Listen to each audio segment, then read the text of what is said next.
ఇదంతా కూడా ఈ మార్గంలో ఎన్నో జన్మల పాటు ఎలాగైతే భగవంతుడు చెప్పాడో కొన్ని జన్మల పాటు చేయవలసినటువంటి సాధన అనేది ఏదైతే ఉందో ఇదంతా కూడా ఎక్కడి నుంచి ప్రారంభం అవుతుంది అనంటే స్వధర్మాచరణ నుంచి ప్రారంభం అవుతుంది. స్వధర్మాచరణని చక్కగా చేసినప్పుడు చేయడం మొదలెడితే ఇంకక్కడి నుంచి ఒక్కొక్కటిగా మనం ఈ మార్గంలో విశేషంగా ముందుకెళ్ళగలుగుతాం. అక్కడ స్వధర్మాచరణ అంటే అక్కడ మళ్ళీ ఈ తత్వాన్ని తెలుసుకోవడం ఇదంతా కూడా ఏదైతే ఉందో దీన్నే శాస్త్రంలో జ్ఞాన మార్గము అని అంటారు. అయితే జ్ఞాన మార్గం అనేది చివరిది. దానికంటే కూడా ముందున్నటువంటిది ఏమిటి అంటే ముందు ఒక మార్గంలో వెళ్ళి తర్వాత జ్ఞాన మార్గంలోకి వెళ్ళాలి. ఆ జ్ఞాన మార్గంలోకి వెళ్ళాలి అని అంటే మధ్యలో మనం వెళ్ళవలసినటువంటి మార్గం ఏమిటి అని అంటే ఒకటి కర్మ మార్గం, ఇంకోటి భక్తి మార్గం. అంటే స్వధర్మాన్ని మనకి విహితమైనటువంటి ధర్మాన్ని ఎన్ని పనులున్నా ఎన్ని వ్యవహారాలు ఏమున్నా కూడా దీనికని కొంత సమయం మనం తప్పకుండా పెట్టుకొని మనం ఆచరించవలసినటువంటి ధర్మాల్ని చక్కగా యథాశక్తి తప్పకుండా ఆచరిస్తూ ఆ భగవంతుడి యొక్క విషయంలో అపారమైనటువంటి శ్రద్ధాభక్తులతో ఉంటూ భగవదారాధన చేస్తూ అంటే ఆ భగవదారాధన చేయడమే అక్కడ భక్తి మార్గం అని అంటే మనకు విహితమైనటువంటి కర్మల్ని ఆచరణ సంధ్యావందనం మొదలుకొని ఉన్నటువంటి కర్మలు ఇవన్నీ కూడా ఏవైతే ఉన్నాయో ఎవరెవరికి ఏ కర్మలైతే విహితమై ఉన్నాయో వాటన్నింటినీ కూడా ఆచరించడం అనేదే కర్మ మార్గము అని అంటే. కాబట్టి ఈ కర్మ మార్గం ఈ భక్తి మార్గం ఈ రెండింటినీ కూడా ఆచరించడం ద్వారా ఆ జ్ఞాన మార్గంలో వెళ్ళేటటువంటి యోగ్యతని మనం సంపాదించుకుంటాం. ఆ తర్వాత ఆ మార్గంలో వెళ్ళి చివరికి భగవంతుడు చెప్పినట్టుగా అనేక జన్మ సంసిద్ధ ఇత్యాదులన్నీ కూడా అలా ముందుకు వెళుతూ ఉంటాయి. కాబట్టి ఈ విషయాన్నే శంకరాచార్యుల వారు ఆ లక్ష్మీనరసింహ పంచరత్న స్తోత్రంలో ఇంకా ఎన్నో ఉపమానాలు ఉన్నాయి. ఇది ఒక విషయం అంతే. ఇంకా దాంట్లో ఉన్నటువంటి శ్లోకాల్లో రకరకాల ఒక్కొక్క శ్లోకంలోనూ ఈ ప్రపంచం ఏమిటి, దీని యొక్క తత్వం ఏమిటి, అసలు అద్వైత తత్వాన్ని ఎలా తెలుసుకోవాలి మొదలైనటువంటి విషయాలన్నింటినీ కూడా చాలా విషయాన్ని అక్కడ చూపించాలి. కాబట్టి మనం ఇటువంటి ఈ సంసారం నుంచి ముక్తులవ్వాలి అని అంటే దానికి కావలసినటువంటి సాధన అనేది ఎక్కడ ప్రారంభం అవుతుంది అని అంటే ఈ స్వధర్మాచరణ నుంచి ఆ భగవద్ ఆరాధన నుంచి ఇదంతా కూడా ప్రారంభం అవుతుంది. కాబట్టి విశేషంగా అందరూ కూడా ఆ భగవద్ ఆరాధన చెయ్యాలి, ఆ భగవద్ అనుగ్రహానికి పాత్రులు కావాలి, తద్వారా అందరూ కూడా కృతార్థులు కావాలి. ఈ స్వధర్మాన్ని అందరూ కూడా చక్కగా ఆచరించి కృతార్థులు కావాలి అనేటటువంటి విషయాన్ని ఈ సందర్భంలో అందరికీ కూడా తెలియజేస్తూ ఉన్నాం. విశేషమైనటువంటి శ్రద్ధాభక్తులతో ఈ మార్గాన్ని మనం ఈ మార్గంలో వెళ్ళడం అనేది ఒక్కసారి ప్రారంభించాము అని అంటే తప్పకుండా అది మనల్ని కాపాడుతుంది అనేటటువంటి విషయంలో ఏమాత్రం సందేహం లేదు. అందుకే ఒక చిన్న ప్రయత్నం మనం చేసేటటువంటి సాధనలో ఒక చిన్న ప్రయత్నాన్ని మనం చేసినా కూడా అది చివరికి పెద్దగా మారి మనల్ని సరైనటువంటి మార్గంలో తీసుకెళ్తుంది అనేటటువంటి విషయాన్ని కూడా స్వయంగా భగవద్గీతలో కృష్ణుడే చెప్పాడు. ఏమిటి? స్వల్పమప్యస్య ధర్మస్య త్రాయతే మహతో భయాత్ అని చెప్పారు. స్వల్పం. ఎందుకంటే చాలామంది ఏమంటారు, అయ్యో ఈ సాధనలు ఇవన్నీ చేయడం మా వల్ల కాదండి, చాలా పనులు ఉన్నాయి, మా పనులు మేమే చేసుకోవాలి, ఇంకెవరు చేసేవాడు లేరు, ఎవడో చేసేవాడు ఉంటే చేసి పెట్టేవాడు ఉంటే వాడికి పని ఇచ్చేసి మేము ఏదైనా పనులు చూసుకోవాలి, ఈ సాధన ఏదో కూర్చోవచ్చు, కానీ మాకు చాలా పనులు ఉన్నాయి కదా అని చాలామందికి అనిపించవచ్చు. అందుకే కృష్ణుడు ఈ మాట చెప్పాడు. ఏమిటి? స్వల్పమప్యస్య ధర్మస్య. ఉన్న దాంట్లో మరీ అసలు 5 నిమిషాలు కూడా టైం లేదు అనేటటువంటి మాట అన్ని పనులు ఎవరికీ ఉండవు. ఉంటాయి పనులు చాలా ఉంటాయి కానీ 5 నిమిషాలు 10 నిమిషాలు కూడా సమయం దీనికోసం ఇవ్వడం కుదరదు అనేంత పనులు ఈ ప్రపంచంలో ఎవరికి కూడా ఉండవు. కాబట్టి ఇక్కడ చెప్పారు ప్రతి ఒక్కరూ కూడా వాళ్ళ శక్తికి తగినట్టుగా ఈ మార్గాన్ని కొంతవరకైనా ఆచరిస్తే స్వల్పమప్యస్య ధర్మస్య, ఈ ధర్మ మార్గాన్ని కొంచెమైనా కూడా స్వల్పంగానైనా అనుష్ఠిస్తే దీని యొక్క ఫలం ఎంతవరకు వెళుతుంది అంటే త్రాయతే మహతో భయాత్. మహతో భయాత్ అంటే ఏమిటి? ఈ సంసారం అనేటటువంటి భయం, దుఃఖ భయం. ఈ సంసారం అనేటటువంటి భయం నుంచి మనం ఆచరిస్తూ ఉన్నటువంటి ఈ ధర్మం అనేది మనల్ని తప్పకుండా కాపాడుతుంది అనేటటువంటి విషయంలో ఏమాత్రం సందేహం లేదు అనేటటువంటి విషయాన్నే స్వయంగా భగవంతుడు ఆ భగవద్గీతలో చెప్పి ఉన్నాడు. కాబట్టి ఈ విషయాన్ని అందరూ కూడా చక్కగా తెలుసుకోవాలి, తద్వారా ఆ భగవద్ అనుగ్రహానికి పాత్రులు కావాలి అనేటటువంటి విషయాన్ని ఈ సందర్భంలో అందరికీ కూడా తెలియజేస్తూ ఉన్నాం. ఇటువంటి అత్యంత అద్భుతమైనటువంటి ఉపదేశాల్ని సమస్త భక్తజనుల యొక్క సద్గతి అంటే సమస్త భక్తజనులు కూడా ఉత్తమమైనటువంటి స్థితిని పొందడానికి కావలసినటువంటి మార్గదర్శనాన్ని, అందరి యొక్క ఉద్ధారం కోసం కావలసినటువంటి మార్గదర్శనాన్ని శంకరాచార్యులు వారు విశేషంగా చేశారు. వారు చేసినటువంటి ఆ మార్గదర్శనాన్ని అందరూ కూడా తీసుకొని అందరూ కూడా విశేషంగా ఆచరించాలి. తద్వారా ఈ జీవితాన్ని సార్థకపరచుకోవాలి. అంటే చివరిగా దీనంతా కూడా సంక్షేపంగా చెప్పాలి అని అంటే ఏం చెయ్యాలి? కళ్ళన్నీ కూడా వచ్చేది ఇప్పుడు అంటే నిద్రపోతూ ఉన్నప్పుడు. ఆ నిద్ర అనేది ఏదైతే ఉందో, ఆ నిద్ర అనేది మనల్ని ఏం చేస్తుంది అని అంటే మనం ఎక్కడైతే ఉన్నామో దాన్ని మర్చిపోయేట్టుగా చేస్తుంది. మనం వాస్తవంగా ఎక్కడైతే లేమో అవన్నీ కనిపించట్టుగా, అంటే ఈ కళల రూపంలో లేనటువంటివన్నింటినీ కూడా ఉండేట్టుగా చూపిస్తుంది మనకి. ఇటువంటి పనిని చేసేటటువంటిది ఏది అని అంటే ఆ నిద్ర అనేటటువంటిది. కాబట్టి ఆ నిద్రా కాలంలో ఉన్నప్పుడు అవన్నీ కూడా మనకి కనిపిస్తూ ఉన్నాయి. అది నిజంగానే ఉన్నట్టుగా కూడా అనిపిస్తూ ఉన్నాయి. కాబట్టి ఉన్నాయి అని అనిపించి మనం వ్యవహరించి అంతా సుఖదుఖాలను అనుభవించి అంతా చేసినా కూడా వాస్తవంగా చూసుకుంటే ఎలాగైతే అవి లేవో అదే విధంగా దాన్నే శంకరాచార్యులు వారు చెప్పారు. స్వప్నే దృష్టం సకలం హి మృష. స్వప్నంలో కలలో చూసినటువంటిది ఏదైతే ఉందో, నువ్వు చూసింది చేసింది అంతా కూడా ఏదైతే ఉందో అదంతా కూడా మృష, అదంతా కూడా అబద్ధం, భ్రమ అనేది అందరికీ తెలిసినటువంటి విషయమే. జాగ్రత్త చ స్మర తద్వదితి అని చెప్పారు. అక్కడ ఆ స్వప్నంలో ఉన్నటువంటి విషయాలన్నీ కూడా ఏవైతే ఉన్నాయో, అంటే ఏమిటి ఏవైతే ఉన్నాయో అని అంటే దాని అర్థం ఏమిటి? ఆ నిద్రలో ఉన్నప్పుడు వీడికి స్వప్నం అనేది వస్తోంది. ఆ స్వప్నంలో ఉన్నది వీడు ఒక్కడే, వాస్తవంగా ఉన్నది ఒక్కడే అయినా కూడా ఎన్నో వస్తువులు ఉన్నట్టుగా కనిపిస్తున్నాయి. ఆ వస్తువులన్నింటినీ కూడా వీడు ఉపయోగిస్తున్నట్టు అథవా ఇంకెవరితోనో మాట్లాడుతున్నట్టు, దాని మధ్యలో సుఖ దుఃఖాలు, కొన్ని వస్తువులేమో సుఖాన్ని ఇస్తున్నట్టు, కొన్ని వస్తువులేమో దుఃఖాన్ని ఇస్తున్నట్టు, ఈ రకమైనటువంటి వ్యవహారాలన్నీ కూడా స్వప్నంలో జరుగుతున్నాయి. కానీ ఆ వ్యవహారాల్ని చేస్తూ ఉన్నప్పుడు మాత్రం వాడికి తెలియదు ఇదంతా కూడా అబద్ధం, నాకు మెడుకు వచ్చిన తర్వాత ఇదంతా కూడా అబద్ధం అయిపోతుంది అనేటటువంటి జ్ఞానం అప్పుడు వాడికి లేదు. ఎందుకంటే అది చూస్తున్నప్పుడు కూడా అది నిజం కాదు. ఎప్పుడైతే వాడు చూస్తూ ఉన్నాడో చూస్తున్నంతసేపు కూడా అది నిజం కాదు. మెడుకు వచ్చిన తర్వాత అయితే ఎలాగో అసలు నిజంగానే కాదు, అసలు ఇది లేనే లేదు, అది వేరేవి, అది ఎలాగో మళ్ళీ ప్రత్యేకంగా చెప్పాల్సిన పని లేదు. కాబట్టి అక్కడికి ఏమైందంటే రాత్రి నుంచి పొద్దున వరకు అసలు ఆ గదిలో ఇంకోటి వాడు లేనే లేడు, ఉన్నది వీడు ఒక్కడే. కానీ వీడికి మాత్రం అన్నీ ఉన్నట్టుగా, అన్నీ వీడు వ్యవహరించినట్టుగా అన్నీ కూడా కనబడుతున్నాయి. కానీ అది అబద్ధము అనేటటువంటి విషయం సంపూర్ణంగా, అంటే ఇదంతా కూడా అబద్ధం, వాళ్ళెవరో వచ్చారు ఏదో జరిగింది అనేటటువంటిది ఏదైతే ఉందో అదంతా కూడా అబద్ధం, కాబట్టి నేను భయపడాల్సినటువంటి అవసరం లేదు అనేది ఎప్పుడు వాడికి తెలుస్తుంది అనంటే మెడుకు వచ్చిన తర్వాత. అంటే ఆ స్వప్నావస్థ కంటే పైన ఉండేటటువంటిది ఈ జాగ్రత్త అవస్థ. అంటే ఈ జాగ్రత్త అవస్థలోకి వచ్చిన తర్వాత ఇది అబద్ధము అనేటటువంటి విషయం, ఆ స్వప్నం ఇంతసేపు చూసింది అబద్ధం అనేటటువంటిది అనుభవంలోకి అప్పుడు వస్తుంది. ఇది అనుభవంలోకి వచ్చేది అప్పుడు. కాబట్టి అక్కడ ఎలాగైతే దాన్నే ఇక్కడ శంకరాచార్యులు వారు చెప్పారు, జాగ్రత్త చ స్మర తద్వదితి అని. అంటే అక్కడికి ఏమైంది అని అంటే ఎలాగైతే ఆ స్వప్నావస్థలో ఉండి అన్నిటినీ చూస్తున్నప్పుడు ఇదంతా కూడా నిజంగానే ఉంది అని మనకు అనిపించినా కూడా దానికంటే పైన ఉన్నటువంటి ఒక అవస్థ అంటే ఈ జాగ్రత్త అవస్థ అనేది ఏదైతే ఉందో దీనికి వచ్చిన తర్వాతే అది మిథ్యా అనేటటువంటి విషయం మనకు ఎలా తెలుస్తుందో, అంటే మనకి తెలిసేది అప్పుడు, కానీ అది మిథ్యా అని మొదటి నుంచి కూడా మిథ్యానే. మనకి తెలిసేంత వరకు అది నిజంగా ఉంది, తెలిసిన తర్వాత అది మిథ్య అయిపోయింది అని కూడా అర్థం కాదు. మనం దాన్ని తెలుసుకున్నా తెలుసుకోకపోయినా అది మిథ్య అనేది మిథ్యే. కాబట్టి మనం దాంట్లోంచి బయటికి వచ్చిన తర్వాత, అంటే దానికంటే కూడా పైన ఉండేటటువంటి స్థితికి, అంటే జాగ్రత్త అవస్థకు వచ్చిన తర్వాత అది మిథ్య అనేటటువంటి విషయం మనకు అనుభవానికి వస్తుంది. కాబట్టి ఎలాగైతే అక్కడ స్వప్నావస్థ పైన ఈ జాగ్రత్త అవస్థ అనేది ఏదైతే ఉందో అదేవిధంగా ఈ జాగ్రత్త అవస్థ కంటే కూడా పైన అద్వైత స్థితి అనేది ఒకటి ఉంది. ఆ అద్వైతావస్థకి వెళ్ళిన తర్వాత శ్లోకాల్లో వరుసగా శంకరాచార్యులు వారు చూపించి ఇటువంటి సంసారం నుంచి నన్ను అనుగ్రహించు, నాకు కరావలంబనాన్ని ప్రసాదించి నన్ను అనుగ్రహించు అని ఇక్కడ శంకరాచార్యులు వారు ప్రార్థించారు. కాబట్టి అంటే అక్కడికి ఏమైంది, అసలు మనం ఏం ప్రార్థించాలి, ఏం చెయ్యాలి అనేటటువంటి దాన్ని అంతా కూడా చూపించారు. అంటే ఇక్కడ విశేషం ఏమిటంటే ఒక స్తోత్రంలోనేమో ఈ సంసారాన్ని వర్ణించి ఇది ఎంత దుఃఖమయంగా ఉన్నది అనేటటువంటి దాన్ని అంతా కూడా వర్ణించి దీని నుంచి నన్ను బయటపడి నాకు ముక్తిని ప్రసాదించు అనేటటువంటి ప్రార్థనను దీంట్లో చేసి చూపించారు.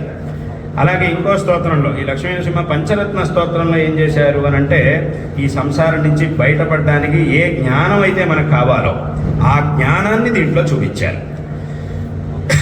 ఏ తత్వజ్ఞానాన్ని అయితే మనం పొంది ఈ సంసారం నుంచి పడగలుగుతామో అటువంటి తత్వజ్ఞానం, అసలు తత్వం అంటే ఏమిటి, దాన్ని మనం ఎలా పొందాలి, ఆ మార్గంలో ఎలా వెళ్ళాలి, దాని విచారణ ఎలా చెయ్యాలి అనేటటువంటి విషయాలన్నింటినీ కూడా ఈ లక్ష్మీ నరసింహ పంచరత్న స్తోత్రంలో చూపించారు.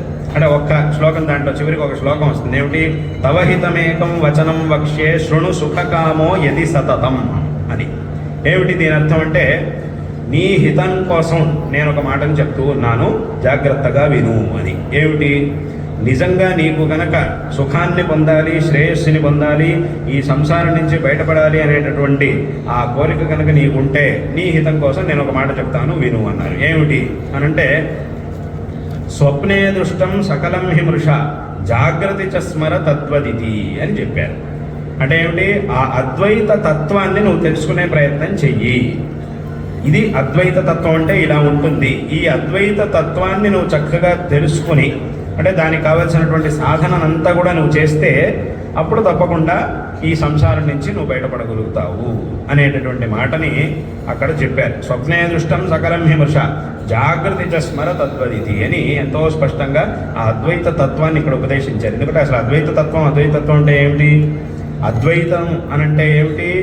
రెండో వస్తువు లేదు అనేది దీని యొక్క అర్థం. ఉన్నది ఒకే ఒక్క వస్తువు, రెండో వస్తువు అనేది లేదు అని దాని యొక్క అర్థం.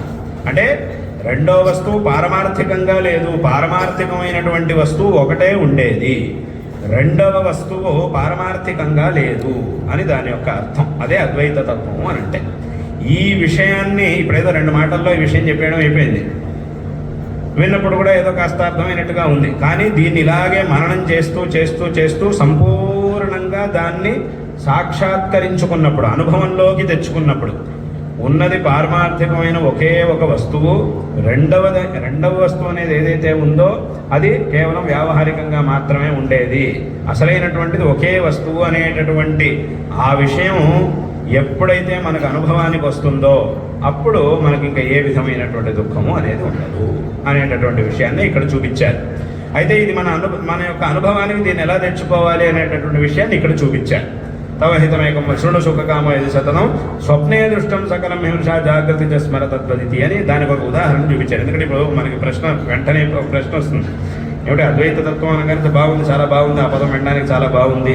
అద్వైత తత్వం అనగానే రెండో వస్తువు లేదా ఉన్నది ఒకే కూడా మిథ్య అనేటటువంటి విషయం మనకి అనుభవంలోకి వస్తుంది. అదే ఇందాక చెప్పినట్టుగా రెండో వస్తువు అనేది వాస్తవంగా లేనే లేదు, వాస్తవంగా ఉండేటటువంటిది ఒకే ఒక వస్తువు.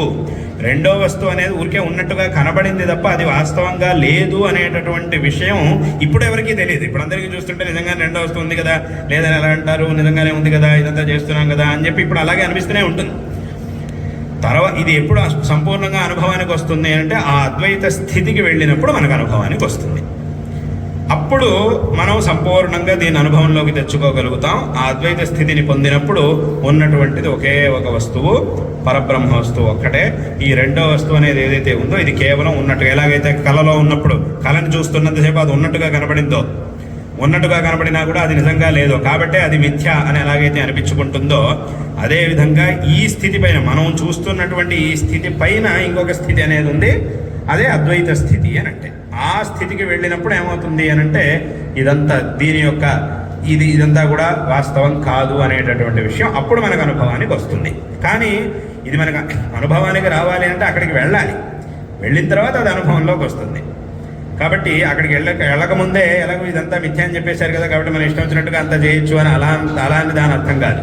అప్పటి వరకు ఇదంతా ఉండనే ఉంది కాబట్టి దీంట్లో ఎలా చేయాలో ఏం చేయాలో ఆ ప్రకారంగా అన్నింటినీ చేయాల్సిందే. ఎలాగైతే అక్కడ నిద్రలో ఉన్నటువంటి వాడు నిద్రావస్థ అంటే ఆ స్వప్నావస్థ నుంచి మెళకువ పొందడానికి ఎలాగైతే ఒక పద్ధతి అనేది ఉంటుందో, ఎలా ఉంటుంది, ఇప్పుడు వీడు చూసి భయపడుతున్నాడు, అప్పుడు ఎవరో ఒకళ్ళు వచ్చి వాడిని లేపాలి, లేపి వాడికి చెప్పాలి, కాదురా నువ్వు భయపడాల్సిందేం లేదు, ఇంతసేపు నువ్వు కళని చూసావంతే, ఎవరు లేరు ఇక్కడ, నువ్వేం భయపడద్దు, ఏమీ లేదు, అంతా కూడా చూడు, ఒకసారి అంతా చూడు, పరిసరం అంతా ఒకసారి చూడు, ఏమీ లేదు ఒకసారి అప్పటికంతా జ్ఞాపకం తెచ్చుకొని రాత్రి నువ్వు ఎక్కడవే కదా ఉన్నది అంతా జ్ఞాపకం తెచ్చుకొని చక్కగా వాడికి అర్థమయ్యేట్టుగా చెప్తే అప్పుడు ఏముందంటే వాడికి అర్థం అవుతుంది. కాసేపు పడుతుంది దానికి, బాగా పీడకలు చూసినప్పుడు దాని నుంచి బయటపడడానికి చాలా సమయం పడుతుంది.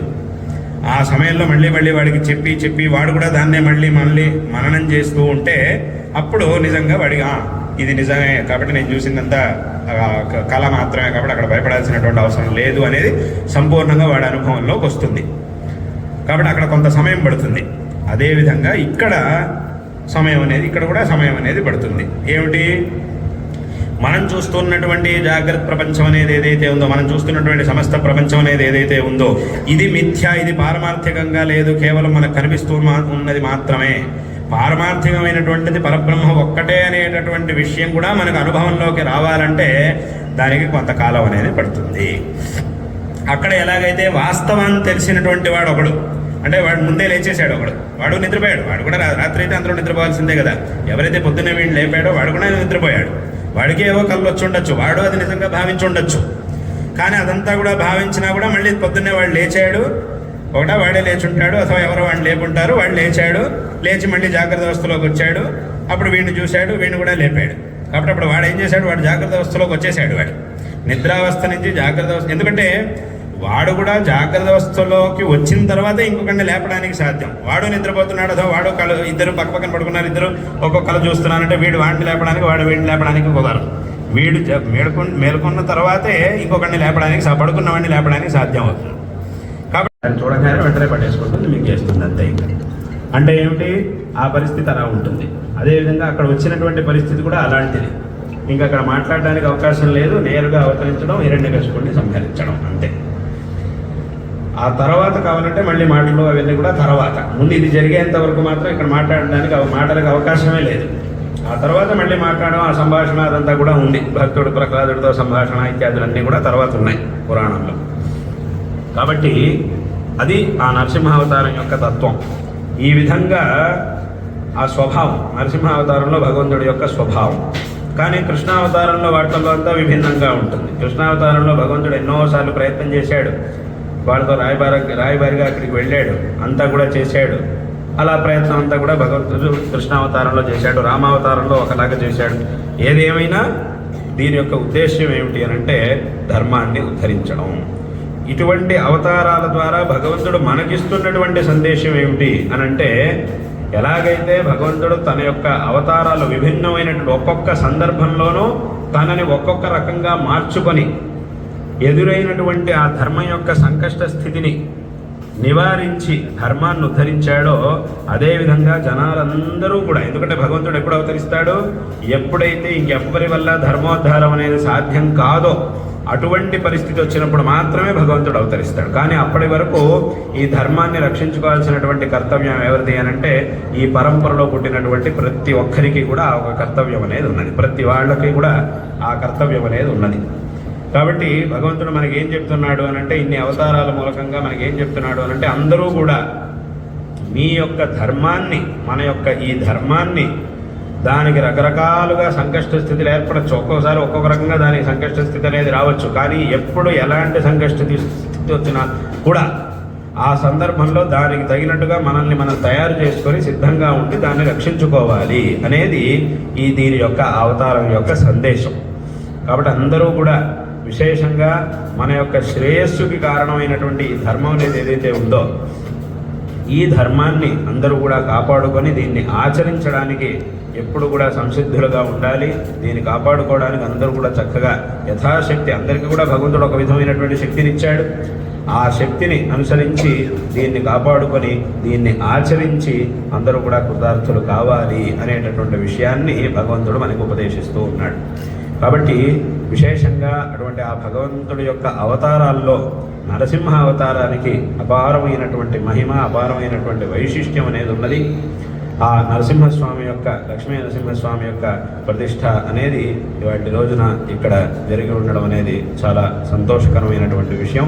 మా పరమ పూజ్యులైనటువంటి గురువరేణ్యుల యొక్క పరిపూర్ణమైన అనుగ్రహంతో, జగద్గురు శ్రీ శ్రీ భారతీయ తీర్థ మహాస్వామి వారి యొక్క పరిపూర్ణమైనటువంటి అనుగ్రహంతో ఇవాటి రోజున ఈ కార్యక్రమం చక్కగా సంపన్నమైంది. చాలా సంతోషకరమైనటువంటి విషయం. జగద్గురు శ్రీ శ్రీ ఆదిశంకర భగవత్పాదాచార్యుల వారు విశేషంగా లక్ష్మీ నరసింహస్వామిని ఆరాధించి అద్భుతమైనటువంటి స్తోత్రముల్ని రచించారు. లక్ష్మీ నరసింహ కరావలంబ స్తోత్రం, లక్ష్మీ నరసింహ పంచరత్న స్తోత్రం, ఇటువంటి ఈ స్తోత్రాల్ని ఆదిశంకరాచార్యుల వారు రచించారు. ఇవాటి రోజున అందరూ కూడా సమస్త ఆస్తిక మహాజనులు పఠించేటటువంటి స్తోత్రాలు ఇవి. అటువంటి అద్భుతమైన స్తోత్రాన్ని ఆ తర్వాత కూడా ఎంతోమంది నరసింహస్వామి మీద స్తోత్రాలు రకరకాలుగా రాసినప్పటికీ ఈ స్తోత్రములకు ఉండేటటువంటి స్థానం అనేది ఏదైతే ఉందో అది ఇప్పటికీ కూడా అలాగే ఉంది. అటువంటి అద్భుతమైన స్తోత్రాన్ని శంకరాచార్యుల వారు రాశారు. ఆ స్తోత్రముల్ని రచించడమే కాకుండా దాంట్లో ఎన్నో ప్రార్థనలు, మనం అసలు భగవంతుడిని ఎలా ప్రార్థించాలి, ఏం ప్రార్థించాలి, ఇంకా అనవసరమైనవన్నీ కూడా అడగకుండా ఏం అడగాలి దేవుడి దగ్గరికి వెళ్ళినప్పుడు, అసలుగా మనం ఏం అడగాలి. ఎందుకంటే ఏదేదో అడుగుతుంటారు చాలామంది, అది కావాలి ఇది కావాలి. మనం వెళుతున్నది